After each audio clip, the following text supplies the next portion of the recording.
Surviving the Survivor. And a big welcome to STS Nation. You guys have all heard about this quadruple murder at the University of Idaho, probably the most talked about true crime story in the nation right now. Unfortunately, the best co-host in the country, Carmela, could not be here in person. Once again, she is here in spirit as a cardboard cutout as she prepares for our debut on Court TV tonight. She's a bit of a diva. She's doing her makeup and things of that nature. But the story on everyone's mind today, obviously, and continues to be the 4 young students brutally murdered at the University of Idaho. And we've got 3 phenomenal guests to discuss this today. And they are Joseph Scott Morgan. He is a distinguished scholar of applied forensics at Jacksonville State University, not in Florida, but in Alabama. He's considered one of the leading experts on the coroner system in the United States, was a senior investigator for Fulton County for close to 15 years. He also hosts his own amazing podcast. I love the name, kind of macabre, but I like it. It's called Body Bags with Joseph Scott Morgan. Sitting beside him is Stephen Smith, a clinical associate professor emeritus at the University of Idaho. We don't give you professors from, some random school. We've got this professor right from the University of Idaho, Steve Smith. We welcome him back. He has been on the show before. Again, a professor emeritus at the School of Journalism and Mass Media at the University of Idaho. And last, but perhaps best, we've got Gemma Gaudette. She's a host of the award-winning show on public radio called Idaho Matters, and she has been an anchor and in the TV news business for more than 20 years. Now, just a real quick recap. Moscow is a city of about 26,000 people. The town has been haunted since the quadruple murder of 4 University of Idaho students back almost 3 weeks ago. This Sunday will mark the 3rd week anniversary. In that time, still no suspect or suspects and no murder weapon. I just want to mention the victims' names before we get going, because obviously they are the most important and in all of our hearts. We've got Kaylee Gonsalves, 21, her lifelong best friend, Madison Mogan, 21, another roommate, Zana Kernodle, 20, and Zana's boyfriend, Ethan Chapin, 20 years old. 2 others survived in the home the night of this grisly and gruesome murder. Welcome to all of you. Thank you guys so much. Thanks, Joel. Thank you. So Steve, let's start with you. We're recording this on a Thursday afternoon. There was just another news conference. What did you make of it? What did you learn? What is the latest? Well, the latest is not much late or new. In the last 48 hours, I think if I were writing headlines in my newspaper, it would deal primarily with confusion. We've gone back and forth from the local police department, the Moscow police, city police, and the Idaho State Patrol spokesperson, and the city prosecutor, or the county prosecutor, Lake Talk County prosecutor, over the issue of whether or not the victims were targeted. The prosecutor, in an interview yesterday, said that they were, and the police department said last night that they could not say that, and the prosecutor was acting on miscommunication. But the Idaho State Patrol person, communication specialist, said last night that they were targeted. Today, in a news briefing and then an interview with the Moscow Pullman Daily News, which is doing a pretty good job, I might say, the police chief, Fry, said that the police cannot say with certainty and will not say why they know this, but will not say that the victims were targeted by any specific individual. The problem, of course, as you mentioned, is that in a community as small and close-knit and tight as this one, the thought that there might be some random killer on the loose has become terrifying. And it's had an impact on students coming back to school or not, on the actions of faculty and staff and university security personnel. If you want to terrify a community, this has been a textbook example of how to do that in the last 48 hours. Frankly, communication from the start of this case has been just not effective. And I want both Gemma and Joseph obviously to jump in. I actually pulled a tweet from a local reporter who's on the ground in Moscow named Morgan Romero. And last night she tweets, I just interviewed Latah County, Idaho prosecuting attorney Bill Thompson. He confirmed that one of the victims in the home was in fact the target. He also said he's confident that they're going to find out who did this and hold them accountable. And then just a mere couple of hours later, she tweets again saying, breaking. And she writes, I just received this letter on behalf of the Latah County prosecutor I interviewed earlier. And the prosecutor says, thank you for the opportunity to speak with you today. We want to let you know that there was a miscommunication between detectives and my office. To clarify, investigators do not believe the murders were random, but we cannot unequivocally state the residents or any occupants were specifically targeted. I apologize for any confusion. There's a ton of confusion there, right, Gemma? I mean, what do you make of this? And Steve, alluded to it, of this mass miscommunication at a time where this community of 26,000 people and Washington State University, just a few miles away, are dealing with this complete uncertainty on top of the uncertainty of who the killer is. What do you make of it? Oh, well, and let me give you another tweet from Morgan, because this came in after you read all that. Then early this afternoon, Morgan tweeted, and she said, okay, another development from PIO Aaron Snell. He is the communications director for the Idaho State Police. Quoting, we remain consistent in our belief that this was indeed a targeted attack, but have not concluded if the target was the residents or its occupants. So, I mean, I completely agree with what Stephen just said, is that this has been the communication, I think, from law enforcement really since the crime happened. This kind of, first off, not saying anything except for, hey, no one, everyone's safe, don't worry about it, basically. And then 75 hours later in a news conference saying, you know what, we're going to back that statement up. We don't have a suspect. We don't know who did this. Be vigilant. And I mean, and now in these last 48 hours, I mean, was someone targeted in the house? Was it the house? I mean, what's going on? And I went to school at Washington State University. I mean, both Pullman and Moscow, they're 8 miles apart. They're small towns. I mean, and if you live in that area full time, you're somehow probably related to both of these universities. It is a small town. It is tight knit. And even though I live in Boise, Idaho is small, and the University of Idaho is even smaller. So everybody knows someone who has been impacted by this. And I have good friends that live in Moscow, and, every day I think about them and I think about their kids going to school. I mean, and I'm talking like elementary age school kids, right? I think, Stephen, you hit the nail on the head.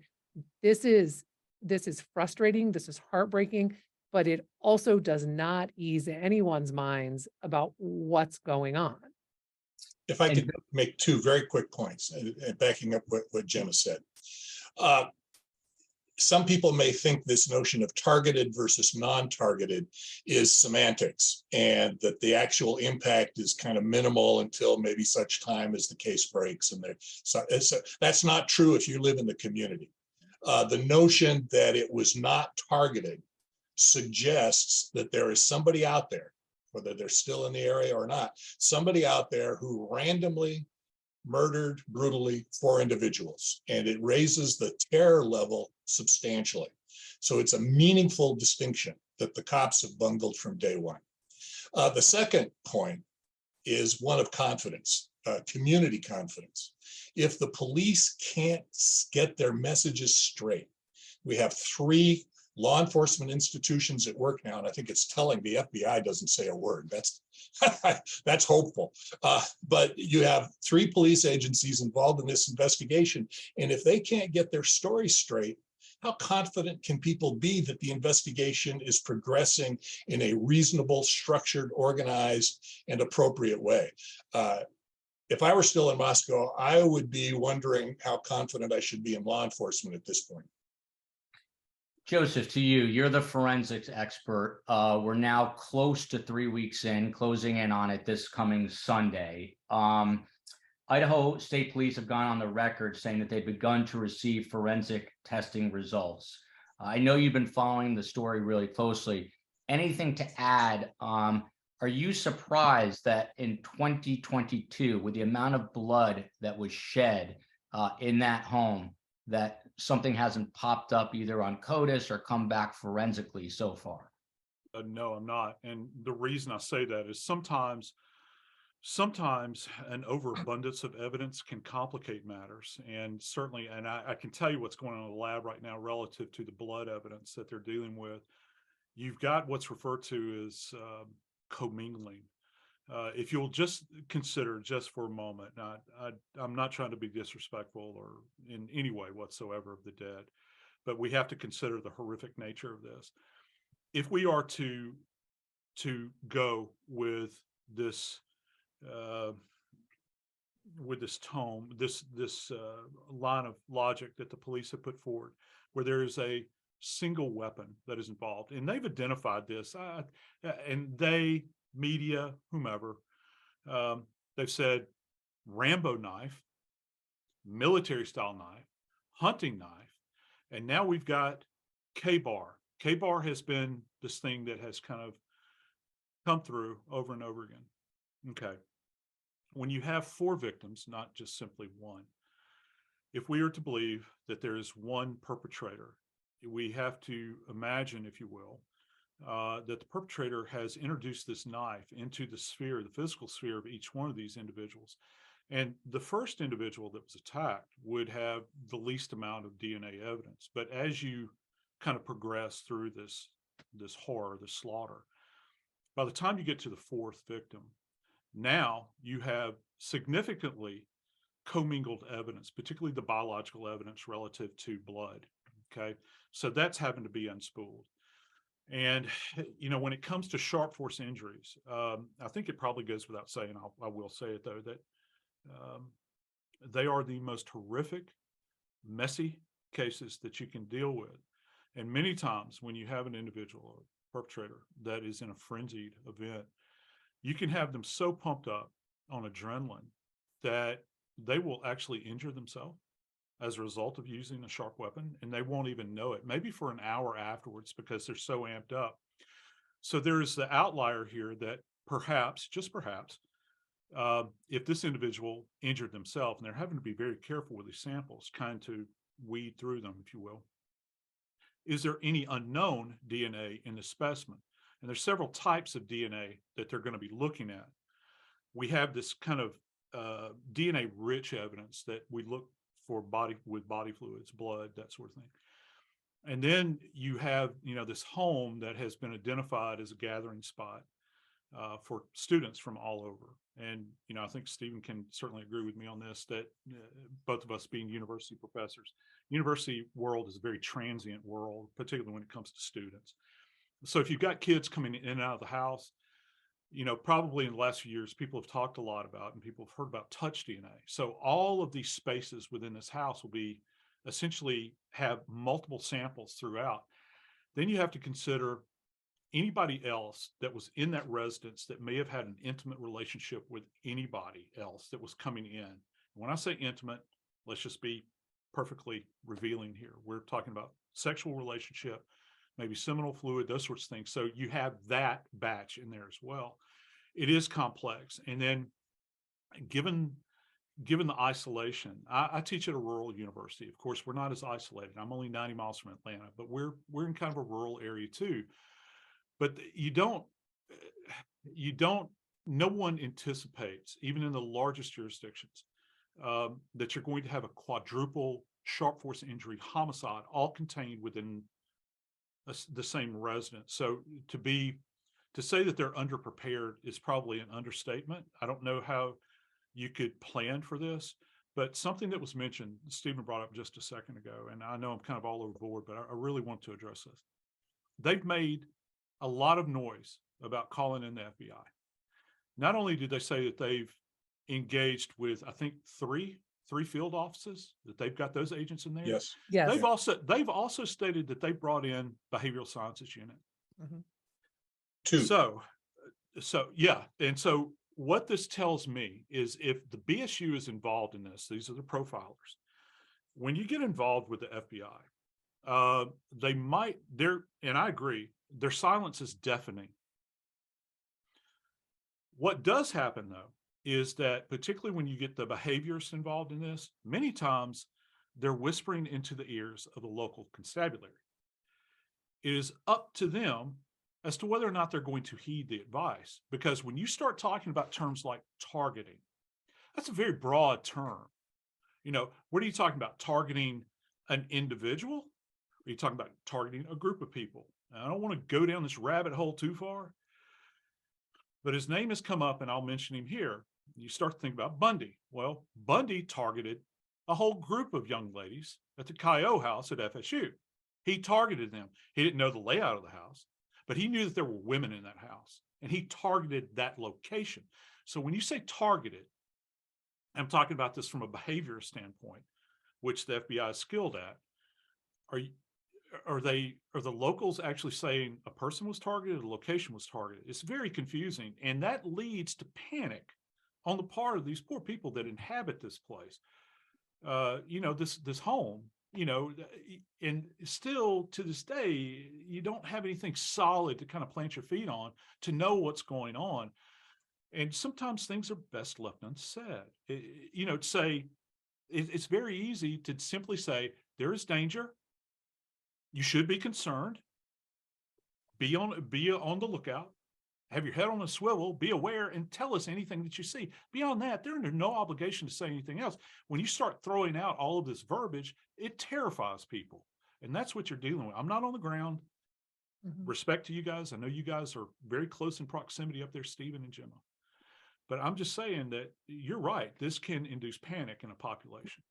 So go ahead, Gemma. Go ahead. I was going to say, Joseph, I really appreciated everything that you just said. I haven't heard someone really break it down like you just did. And two things really struck me.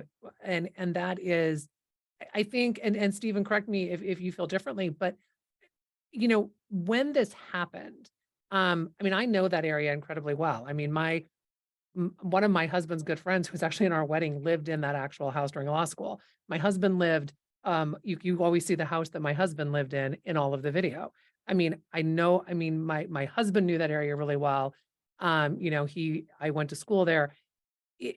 And the thing that sticks out to me is that when this happened, I think everyone thought there's no way that unless they found the person who did this, that the community is safe.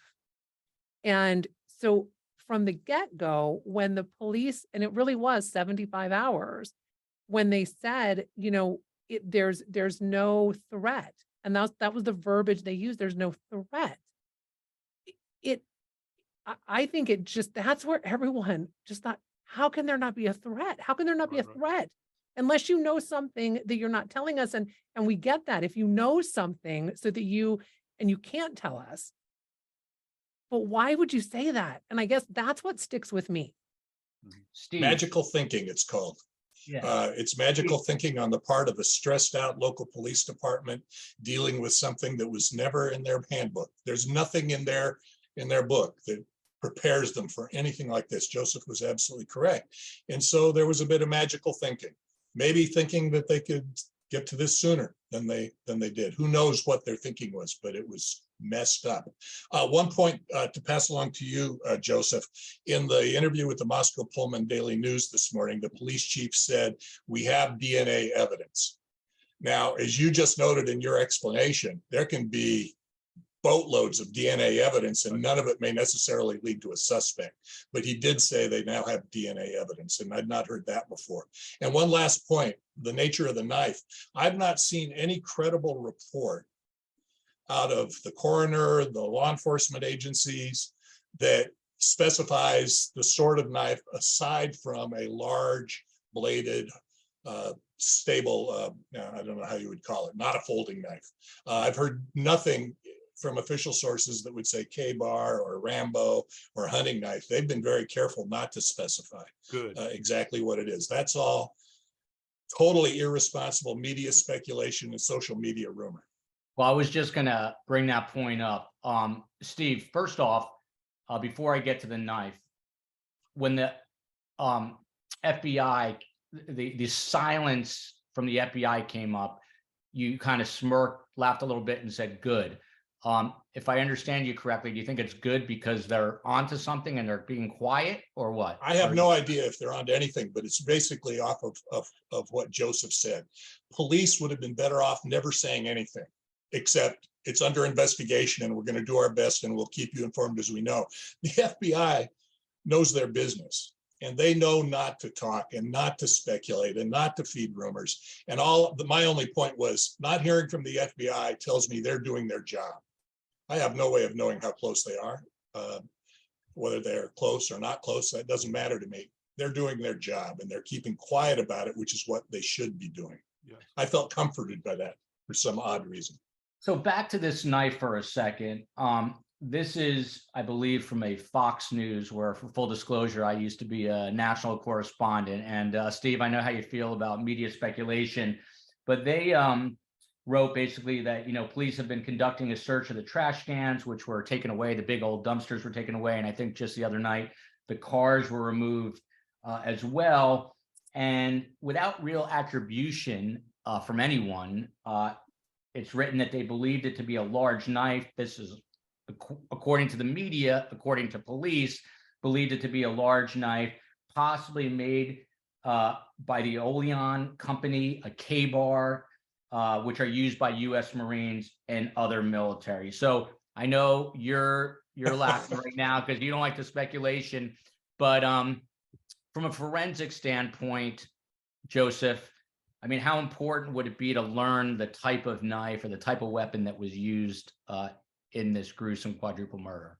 Well, there'd be tie back specifically to the injuries that they're seeing. And I won't go into great detail, but I will tell you that if you're dealing with a single-edged weapon, okay, a single-edged knife, as opposed to a dagger, which would have a double edge, perhaps. Classically, you think about Shakespeare, a dagger. Excuse me. If you have a single-edged weapon, a knife, and it is we'll just throw it out there and say hunting style knife, okay, it will more than likely have what's referred to as a hilt guard, and that is the bar that separates the handle from the blade itself. And when we look at injuries that are sustained as a result of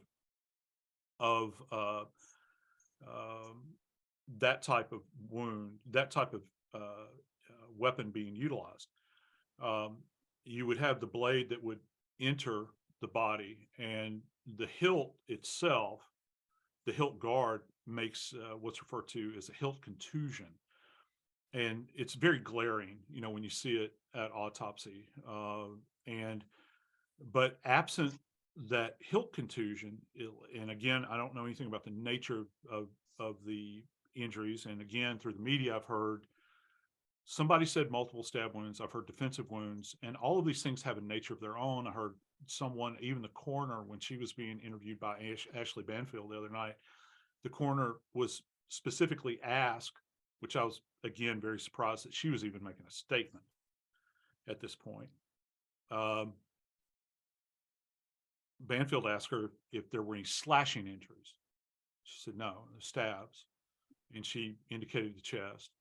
She indicated at least one, into the chest. And slashes are different than stabs. And it goes to, when you think about stab wounds and you think about sharp force injuries, there's a kind of a connection between very personal attempts to disfigure or destroy. Those types of things always come up, when people are profiling these types of events. So that's going to be, and if someone shows up, and logic kind of dictates, if they show up with a military style knife, okay, you have to ask yourself logically, would these 5 young women have a K-bar in the house, or a rainbow style knife, or whatever in the hell they're calling it at this point, as opposed to, say, something that's found in the kitchen, butcher knife. That's what's referred to as a weapon of convenience. That means that someone went into the kitchen and found something that they could facilitate a horrific event. So, you can tell a lot about the weapon. You can tell a lot. There's a lot to be gleaned from the type of weapon that is used, and also, as horrible as it is, the skill or precision that's used when facilitating a homicide or multiple homicides like this. The police today finally declined in answering your question to say whether the knife was brought into the house from the outside or whether it was a found knife in the house. And as you point out, that would be a fairly significant distinction. Gemma, you know this area as well as anybody, and we talked about this the last time I was with you, Joel. This is a hunting and fishing area. Yeah. This is out there where if you find 10 people on the street, 8 of them are going to be hunters. And the presence of knives, big knives on belts, we saw them on campus. This is a difficult search, and they've looked in dumpsters and they've looked in the house. And to this point, they are insistent, unless they're lying at this point, they are insistent that they have not found the weapon. Well, I think, go ahead, Gemma. I was just going to say real quick, obviously, it's a huge distinction about whether a weapon was brought in or used in the home, right? Because if it's already in the home, and I'm not a forensic expert, I'm not a detective, I'm not a lawyer, but the inference there is maybe it was some sort of crime of passion to me, because the person's just picking up and wielding a weapon as opposed to someone coming in who may be premeditated. Gemma, I did not mean to cut you off. I would love for you to continue your train of thought, but also, what are you hearing on the ground in Moscow? I mean, what are people doing today? Are they walking in groups? Are they texting each other frequently? I know they just had a vigil, but go ahead with your point, and then if you could answer, the other questions. Yeah, all I was gonna follow up, Stephen, is that you have to realize too that in the state of Idaho, you can open carry on campuses. I mean, so we have that too. I mean, right? So someone having a knife is not unusual at all in that area. I'm in Boise, and so I have a lot of friends who have kids that go to the University of Idaho. And in fact, I have friends who have daughters who were in the same sororities as these victims were. And some of them chose to go back to school because they know the risk, but they want the normalcy of being back at school. One of my girlfriends whose daughter is in one of the same sororities, when they there's a private group that was able to get alarms, like personal alarms for every member of all of the sororities on campus. That was something that then the parents felt like, okay, you know what, if the girls have this, they do walk in groups. They also have a 24-hour service, and this is for all students, so not just for sororities or fraternities. Is they if you want an escort across campus at any time, so they've been implementing a lot of these things. So I think that the students that have chosen to go back feel okay being back because these things are put in place, and I think some of them, I mean, it makes sense that you need, as I mentioned, that the kind of normalcy, right? Now, my girlfriends, on the other hand, are just praying for the 3 weeks to be up, because then they'll be home for almost a month. I think it's going to be interesting to see what happens though after. I mean, if they don't have a break in this case, I mean, when all the students come back, they also then have to look at, are they going to allow kids to go remote again? Because I mean, it was a fairly big chunk of students that have not come back. I was going to ask, do we have a percentage or a number on the student? No, the university in its typical functioning, you're going to get from my comments that I'm not a fan of not just police communication, but university communication, which is amateur hour. The university said today that they do not yet have an estimate of how many students have returned from Thanksgiving break. Of course, that's hogwash. Of course, the university has a sense of how many students have come back. I'm still in touch with a good number of faculty, my colleagues in the School of Journalism, and in touch with dozens, literally dozens of my former students who stay in contact with me constantly. I have faculty who are telling me their classes are about half full. And that probably makes pretty good sense based on what Gemma just said, maybe somewhere in the 50% range. But the university does very little to address the real fear. I mean, I appreciate, and if I were still on campus, I would appreciate the escort services and the ride services, but these weren't students who were ambushed on the walk through the Arboretum. These students were asleep in their beds at home, and the university is not in a position, or at least has not indicated that they're in a position to provide additional security for students in their beds, outside of the dorms maybe. And if I were a parent, that would be my fear, and my kid would be at home. Yeah. Well, and I'll say this, Stephen, that you know that the number has to be fairly high, because the one thing the university has said is they are looking into what they're going to do next semester, right? So they know that a fair number of students have not come back. And not to derail too much, but Stephen, were you on campus when the murder of Katie Benoit happened? Yes, that was in the start of the 2011 fall semester. So this is a case where a graduate student was having a relationship with a professor. She broke it off. The university would not release his, personnel file, all of this stuff. Anyway, she got restraining order. Long story short, he killed her and then locked himself up in a hotel room and killed himself.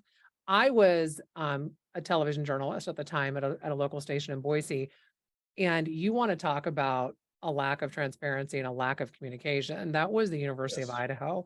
This was so reactionary, and they are, I think, in a lot of ways, 11 years later, still trying to weed their way out of the fumble that was the killing of Katie Benoit.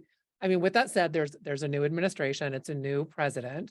But I don't know. I mean, Stephen, I don't know if you've thought about that at all, but I mean, I think about that too, about how it's not just communication from law enforcement. I mean, the university has not been great for a long time when it comes to pushing out certain messages. University has, if you'll pardon the expression, covers its ass when there are critical issues on campus. Falsifying or withholding information on rape numbers, for example, where the university has done more to protect itself than to protect female students. On and on. I could talk at length about the problems within the university. There were 2 or 3 days at the front end of that week when the police were miscommunicating, when the university, aside from the thoughts and prayers comments, was essentially silent. And it took a few days for the university officials to come to the realization, we're going to have students who want to leave early for Thanksgiving break, and we better have systems in place for professors to give them a break. And that never happened, by the way, at WSU, to the chagrin of students over there. That university was even slower to respond. They said today in their new statement, the University of Communications is putting out something just about every day, that they have begun to think about spring semester, which begins early January. And oh, by the way, it's too early for us to think about repercussions in terms of student enrollment. I guarantee you, as sure as I'm sitting here, that on day one, when university administrators got together, one of the very first questions that came up was, what's this going to mean for student enrollment? Because the university is already in an enrollment crisis. And they know numbers are going to drop.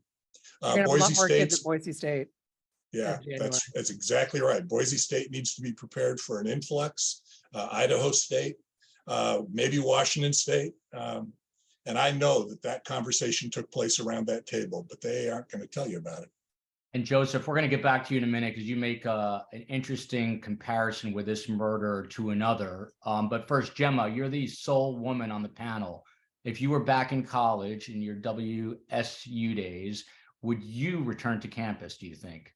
Absolutely not. I mean, I remember back in the 90s when I was at WSU, and having a lab at night, and I had to walk across campus by myself, and it was fairly well, I mean, it was pretty well lit then, but I mean, so this was a while ago, right? I remember thinking like, I have to walk across campus by myself. I mean, I know you've got these emergency phones, but no, but I mean, and more than that, I mean, my last 2 years, I lived off campus in an apartment. I mean, I would be more concerned about where I lived because I lived off campus and my safety there. So absolutely not would I have returned. And I'll tell you this, there's no way my mama would have ever let me go back.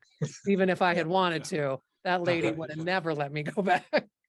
Yeah, it's funny. My mom over here, she hesitated when I asked her that, right? Steve, she hesitated last time. Dare she? But listen, one of the things that I grapple with in doing these true crime stories is that they become whodunits, right? You kind of you begin to forget about the actual victims. It becomes very Dateline-esque, where it becomes almost quasi-entertainment. So with that said, Olivia Gonsalves, the sister of Kaylee, came out and spoke to News Nation's Chris Cuomo, who, for full disclosure, is a friend of mine who I've known for a long time, and said to him that law enforcement is kind of throwing around this word targeted, but we don't know what that means. And it almost makes it feel alienating because we don't have any more information on that. And Gonsalves said, I don't know who that target was, if it was one of them, if it was all of them, I just don't know. And then Ethan Chapin's father, Jim, released a statement slamming cops, saying there is a lack of information from the University of Idaho and the local police, which only fuels false rumors and innuendo in the press and social media. So as difficult as this is for the students, I mean, Gemma, if you're a parent of these victims, you are just like, I mean, what's going on the inside is just inexplicable and unimaginable, right? Well, so here's the thing too with that though, is that when the police was silent for as long as they were, and again, like I understand that there are things that they cannot say and should not say. In my opinion, should they have held a news conference within 24 hours, even just saying, we're investigating. That's all we can tell you. Be vigilant. That would have been better than silence, because what ended up happening is there were so many rumors. Parents of these children, and I hate calling them children because they were in their 20s, but they're children still. Right. Is the parents had to come out and make statements about their dead children. Ethan's mom was the one who came out, and she basically said this was not drug related. This was not a crime of passion. We have to come out, and we are now having to defend our kids' reputations. And that, I cannot imagine what it's like to be in the position that they're in right now, right? I mean, it's one thing to lose a child. It's another thing to lose a child the way that they did. And then you have to come out and defend your child and their reputation because there is nothing coming from law enforcement. And so as a parent, I can't fathom what that's like. And you mentioned Olivia, Kaylee's sister. I mean, Olivia was the one who figured out the timeline, and she gave it to police. So again, I'm kind of like, well, I mean, and I don't, no disrespect to law enforcement at all. I mean, they were not prepared for this, and I don't know how they could have been prepared for it. But when you have family members who are like, okay, here's the timeline. Kaylee's phone plan was on my mom's phone plan, so we got her the phone plan. And we looked at the phone, who she called and when she called, and we tracked her as to where she was. I mean, Olivia was the one who said they were at the corner club, they were at the grub truck. I mean, why is a sibling of this murder victim doing all of this legwork? Joseph. I know you want to get to Joseph, but let me just build very quickly off of what Gemma said, and then I'll back off. I've talked too much. Part of the social media frenzy targeted not just the victims, but victim friends and random people. It's still happening. Names are being posted to social media saying he did it, which is just appalling. But Joel, that I also have issues with press coverage. And while I think there's been reasonable press coverage by the Moscow Pullman Daily News and pretty good coverage out of Spokane at the Spokesman Review. Some local television, and I don't know, Gemma, if this includes one of your alma mater stations, and the networks and the cable networks. Absolutely appalling. Out of last night's vigil, one of the local TV reporters, looking around this crowd, which was basically sobbing in emotion, said, of course they're nervous. They don't know if the person sitting next to them killed 4 people with a knife brutally. Talk about instilling paranoia in an already terrified community. The speculation, the rumors, the social media, and the unwillingness to let the press properly do its job, let alone law enforcement, has made this a much more complicated case than it should be. And that's probably too much to expect in this world today. Yeah, but I'll tell you this, Steve. I mean, on my program, I mean, we're an NPR affiliate. You know, we covered the case when there's been new information. We don't cover it unless there's been new information, because I agree with you that the last thing we need to do is speculate and give out misinformation or disinformation. And I just, so we have not been doing that, but No, you have not. NPR is a champ. That's of course well, a given. But I agree with you though, that and even what you said, Joel, you don't want this to be a Dateline whodunit entertainment thing. At the same time, though, it's impacting this entire state. I guess that's the whole thing. And at the end of the day, I mean, you know, news is a business, especially amongst the cable networks. They've got to feed the beast. And to Steve's point about this vigil that they had, you know, I'm not going to point the finger of blame, but having worked in cable news myself, look, one of the storylines that they came up with to keep everything going was, could the killer be among the students at this vigil, right? That was a plot line among the cable channels.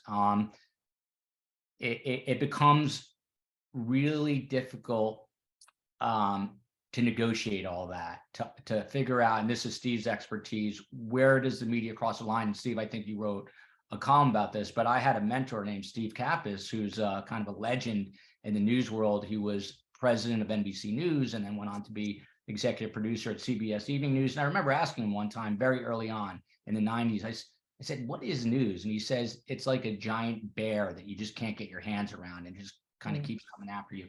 And it reminds me of this, because it's like, you got to keep the story going, but are you, you know, if you are either scaring or sensationalizing or misleading the audience, is it a benefit now, or is it a, you know, something a little more sinister than that on behalf of the media? But I want to let Joseph hop in here, because he has an interesting sort of analogy to make, and that is, we've all heard of the Scream franchise, the horror movie, the Scream franchise. So Joseph, without further ado, why is there some sort of similarity to that movie franchise? What is it related to in real life, and how does it intersect with this quadruple killing?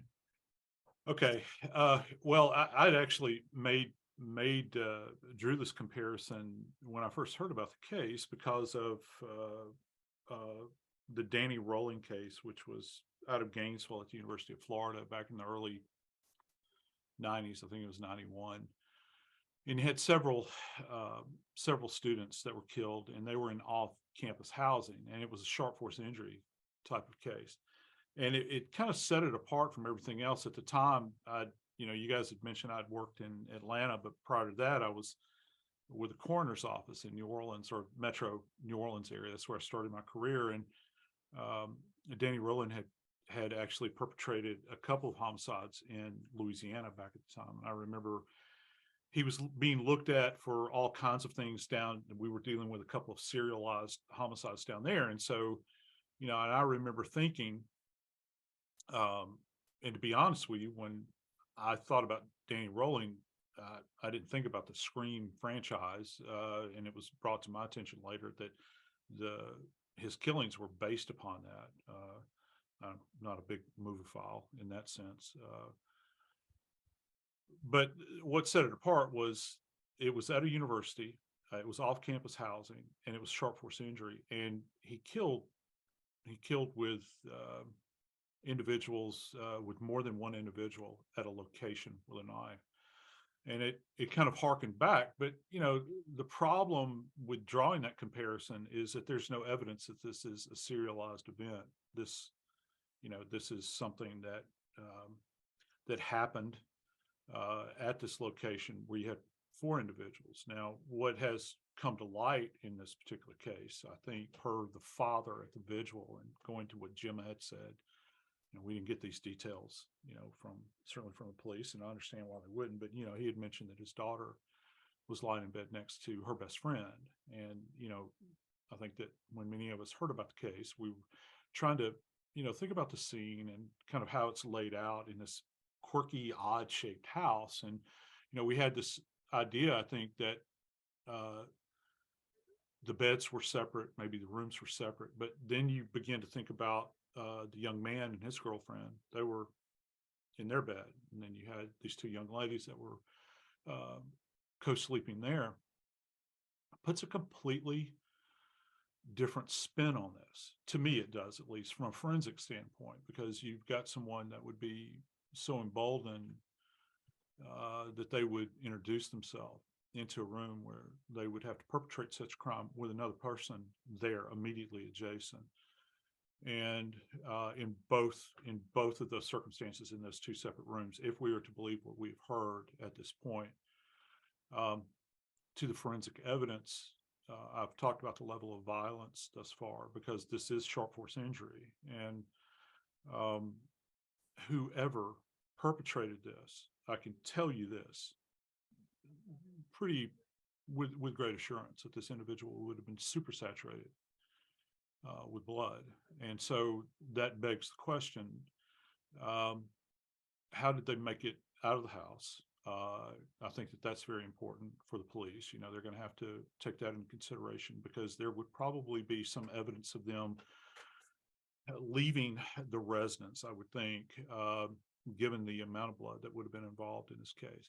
Just a case, just to kind of fill you in, just a single case of homicide involving sharp force injury generates a tremendous amount of blood, more than just about any other modality that you can probably comprehend within reason. Okay. You take that and now you factor that by 4. And so from an evidentiary standpoint, the clothing, and this goes to what you guys were talking about earlier with trash pickup. In a case like this is something just at investigation 101, you would want to get your hands on those trash receptacles as quickly as possible, just in case, the off chance that evidence would have been dumped there. And yeah, the weapon is all fine and good. I'm thinking about clothing, because you're going to stand out. You will stand out. But they didn't get the receptacles very quickly. I know. Okay. And that's one of the problems. And and just so that, and I don't know if people I'm fascinated by garbage pickup. I think a lot of that has to do with the time that I've actually spent in landfills, working cases. And that is spoken like a true forensic expert right there. Well, it's one of these things with landfill. It's very timed. It's very regimented, and so in our little town, my garbage is picked up every Monday morning. It has to be out by the curb. Well, that's not just something I push away and then it disappears and there's no more thought. The people that manage that, when it goes to the county landfill, if you remember the game Battleship, A3, okay, well, these landfills are gridded off in these particular manners so that they can keep everything even.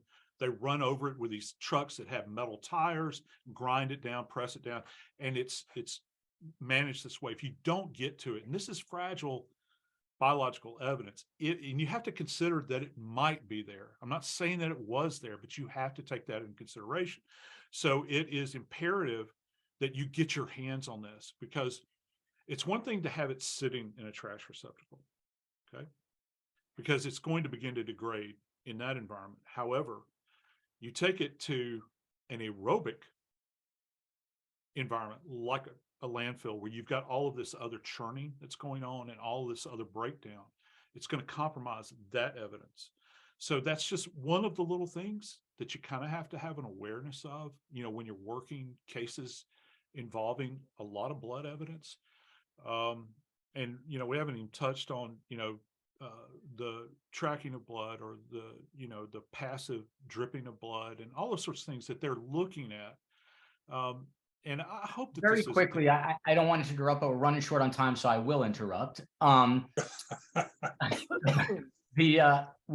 Anyone following this case is obviously by this point seen the photo with the blood, which is really jolting and disturbing, the blood dripping out of the home. But have we heard about any other, to your point, Joseph, any blood evidence that was found in or around the home? Because again, to Joseph's point, this was a massacre, for lack of a better term.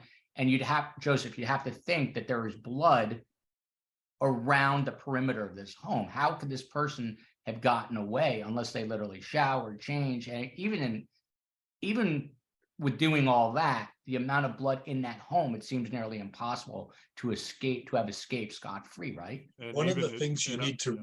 think about is the geography of the campus. Gemma knows this very well. I lived around the corner from that house for 4 years when I was first down in Moscow, had an apartment there. This is off campus, but it's in an area that's hilly and woody. It's not far from the Arboretum, which is a large garden area that can be late at night, incredibly dark.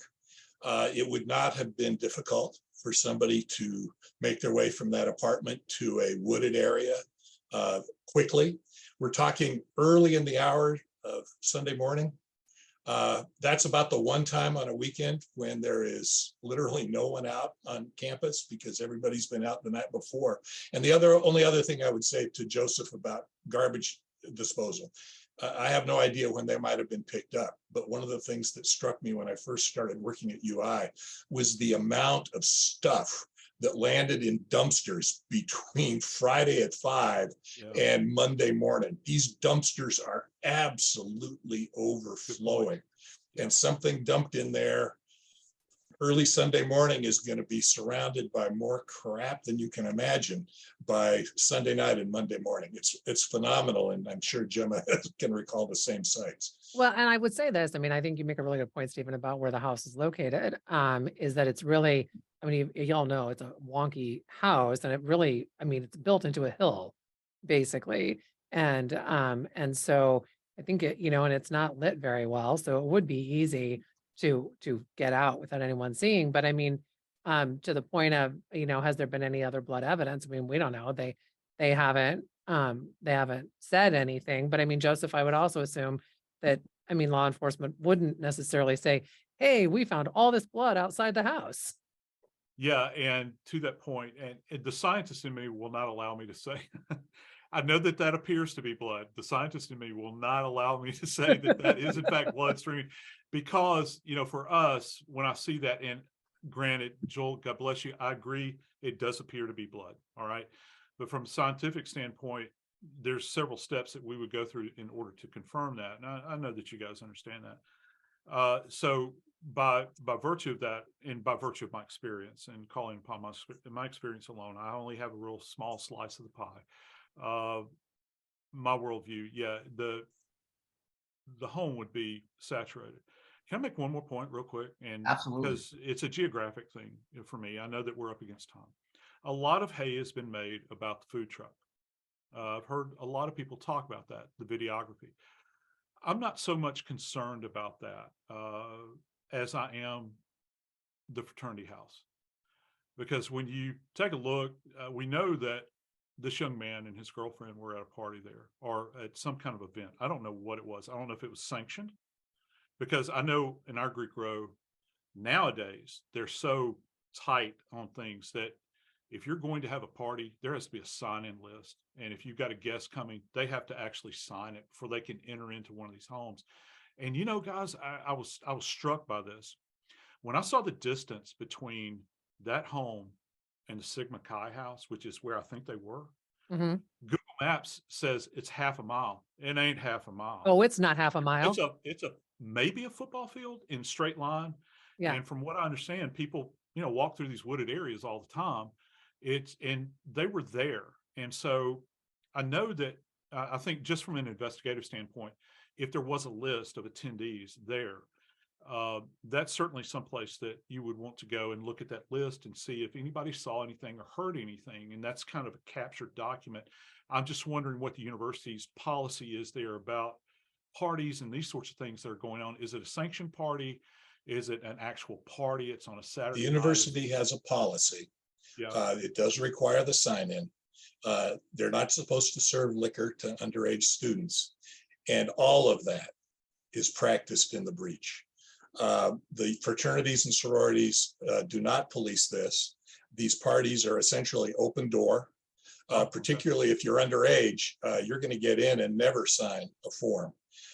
People come and go, and some of them, particularly at a house the size of Sigma Chi, are going to be huge parties. You know, maybe in the course of the night, 200-300 people are going to come and go, and they make the circuit. Gemma can remember this. You go from one fraternity party to another. If it's not your Never did fraternity, you never did that. But in any event, it's.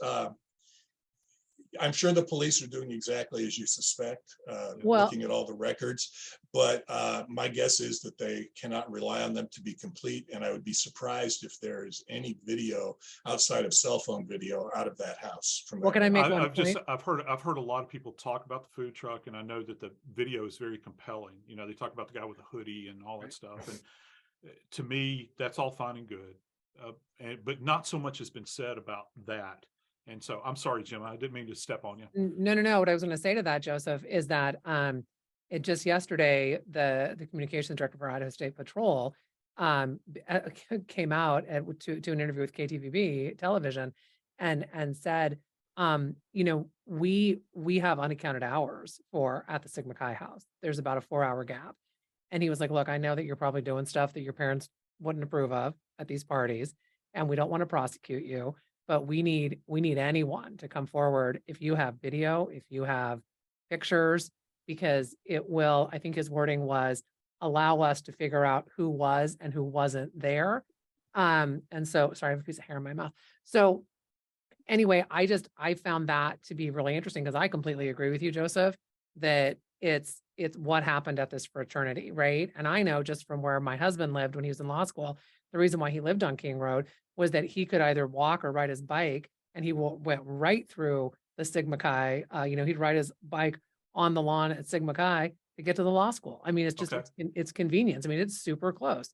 So, but I mean, I think that when you have law enforcement coming out and asking these students, you know, and basically saying like, they know there was underage drinking there. I mean, they're not going to come after these kids, but they need these kids to come forward.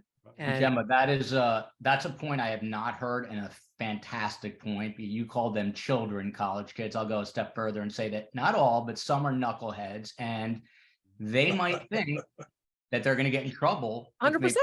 Yeah. So if you were listening to this, and Joel, let me put this spin on it too, is that we have a very large LDS population in the state of Idaho.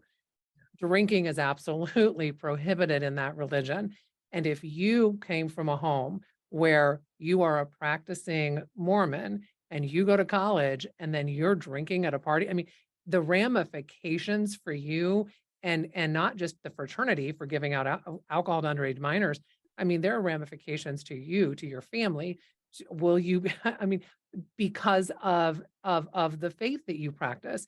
And there's numerous ramifications for these students to come forward if they were at that party. And I think that's that put these kids in a conundrum, right? You want to do the right thing, but you also don't want to get in trouble. it's really probably one of the best points I've heard. Maybe someone does know something. You know, the saying we all know now, you see something, you say something. Well, it applies to University of Idaho students. Please come forward if you have seen something. We are just about out of time. So I want to give you each an opportunity for a quick last thought and a quick plug. Gemma, I know the show is Idaho Matters. When is it on? Where can we find it? And a last quick thought from you. So we air weekdays live at noon Mountain Standard Time on the Boise NPR affiliate. And then we also have it in a podcast form, though. So wherever you listen to podcasts, you can download Idaho Matters and listen. And I think my last thought is that I truly do pray that law enforcement is not telling us things because they know things and because they are going in the right direction, so that this can be solved, and so that these students can be peacefully laid to rest and these families can at least get some type of solace. Steve, you sent me a very interesting column that you wrote on media ethics, your specialty. Where can people find that, and your final thought? I write a weekly column, since my retirement, for a digital news site here in Spokane Faith and Values. I'm the resident atheist columnist for this site that covers religion. But I write a weekly column, and you can find it at SpokaneFaves.com.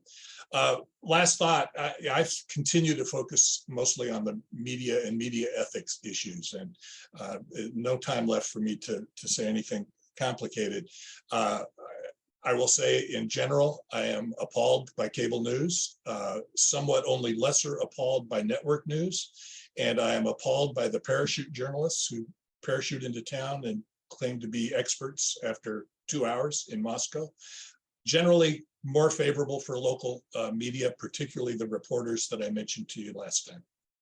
Steve, if you knew what went on inside the halls of Fox News in DC, you'd be even more appalled, but that's a whole other show. And Joseph, to you lastly, is there anything other than forensic evidence that will solve this case? And Good old-fashioned shoe leather. Good old-fashioned shoe leather on the part of the police. Following up, I believe in the science. You have to follow the science where it leads you.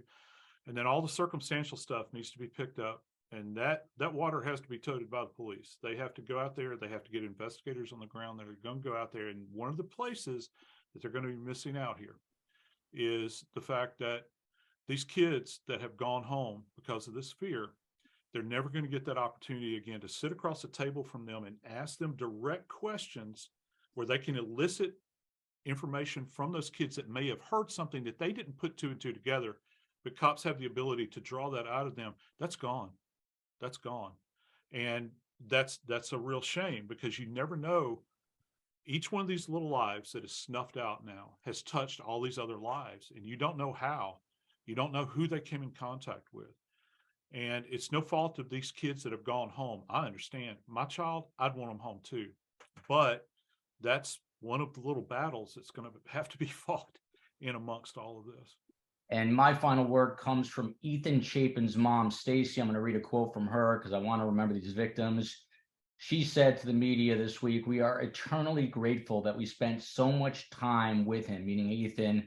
She said, and then as her voice cracked, she implored the audience to do the same with their families, because time is precious and it's something you can't get back. Let me tell you, my dad is 89 years old. He used to worry about money. As he is aging, he says, don't ever use the expression, "I'm killing time" around me, because time is the most coveted and most precious commodity that there is. Finally, police are urging anyone with info to upload digital media to the FBI's Moscow, Idaho office, or contact their tip line at 208-883-7180. That's 208-883-7180. I hope you guys will all come back as this story continues to unfold. Do I have a yes from all of you on the record? Yes, on Yes. the record. Thank you very much, Joel. Thank you. Love Thanks, America. Joel.